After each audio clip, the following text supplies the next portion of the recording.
Formula ఈ car race మీద అన్ని ఆధారాలతో కేసు నమోదు చేశామని, గవర్నర్ అనుమతి వచ్చిన తర్వాతే కేసు విషయంలో ముందుకు వెళుతున్నామని పిసిసి అధ్యక్షులు మహేష్ కుమార్ గౌడ్ అన్నారు. ఫార్ములా ఈ కేసుపై అసెంబ్లీలో చర్చించాల్సిన అవసరం లేదన్నారు. కేటీఆర్ అవినీతికి పాల్పడకపోతే నిరూపించుకోవాలని డిమాండ్ చేశారు. కేసు పెట్టనంత వరకు ఏం చేసుకుంటారో చేసుకోండి అన్న కేటీఆర్ ఈ రోజు చర్చ పెట్టాలని ఎందుకంటున్నారని ఎమ్మెల్సీ జీవన్ రెడ్డి ప్రశ్నించారు. బీఆర్ఎస్ హయాంలో జరిగిన అక్రమాలన్నీ వెలుగులోకి వస్తున్నాయి కాబట్టే అడ్డుకోవాలని చూస్తున్నారని జీవన్ రెడ్డి ఆరోపించారు. చేయకపోతే కోర్టులో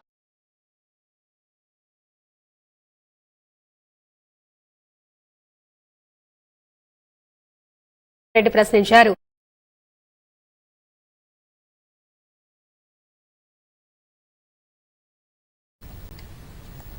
అవినీతికి పాల్పడినటువంటి కేటీఆర్ ఇవాళ తనకు తానే స్వాతిముత్యమని చెప్పుకుంటా ఉన్నాడు. కేసు నామోదైంది, చట్టరీత్యా కోర్టులో తీసుకోవాలి. ఇదొక్కటే కాదు, బీఆర్ఎస్ హయాంలో అన్ని డిపార్ట్మెంట్లో నిబంధనలకి తిలోదకాలు ఇచ్చి విపరీతమైన అవినీతికి పాల్పడినారు కాబట్టే ప్రజలు మిమ్మల్ని ఇంటికి పంపించినారు. కేటీఆర్ పై కేసు నమోదు చేయడం అనేది సక్రమమైన చర్య.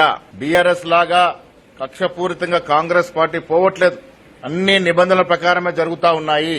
ఇప్పుడు ఏసీబీ కేసు నమోదయ్యేంత వరకు ఇదే కేటీఆర్ గారు ఏ సందర్భం వచ్చినా గానీ మీరేం విచారణ చేస్తారో చేసుకోండి, ఏ జైల్లో పెడతారో పెట్టుకోండి అని మాట్లాడి, నేను ఎప్పుడైతే వీళ్ళ ఫార్మా ఈ కార్ రేసుకు సంబంధించి ప్రభుత్వ నిధులు దుర్వినియోగమైనట్టు ప్రాథమిక సాక్ష్యాధారాలతోని గవర్నర్ గారి ద్వారా ఆమోదం పొంది ఇవాళ ఏదైతున్నదో దాన్ని అడ్డుకునే విధంగా శాసన మండలిలో సభను అడ్డుకోవాలని ప్రయత్నం చేస్తున్న శాసన మండలి టీఆర్ఎస్ శాసన మండలి సభ్యుల యొక్క చర్యను తీవ్రంగా ఖండిస్తున్నాం.